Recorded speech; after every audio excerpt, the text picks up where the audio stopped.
défi, Barcelone n'a eu aucune pitié et a encore une fois humilié et massacré les Bats sur le terrain, et cette fois, la victoire s'est faite sur le score de rien de plus ni de moins de 5-0 en quart de finale de la Copa del Rey.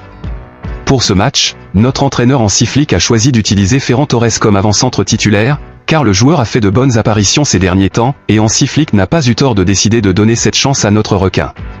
Ferran Torres a réalisé un excellent match et a marqué un hat-trick contre Valence. Cependant, le joueur n'a pas célébré ses buts par respect puisque pour ceux qui ne le savent pas, Ferran a été un joueur de Valence dans le passé. Avec la victoire contre Valence, Barcelone est officiellement qualifié pour la demi-finale de la Copa del Rey, et désormais l'objectif du club est de remporter cette prochaine phase de la compétition, d'atteindre la finale et de garantir son deuxième trophée en 2025. Les clubs qualifiés pour la demi-finale de la Copa del Rey sont Barcelone, la Real Sociedad, le Real Madrid et l'Atlético de Madrid.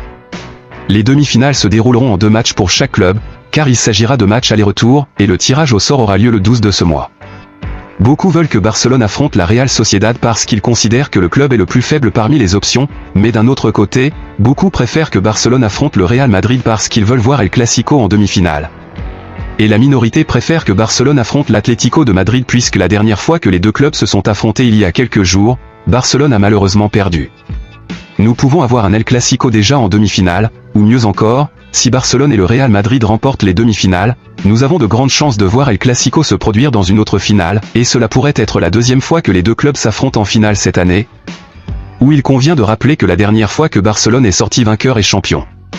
Compte tenu de tout cela, à votre avis, qui voulez-vous être l'adversaire de Barcelone en demi-finale de la Copa del Rey, le Real Madrid,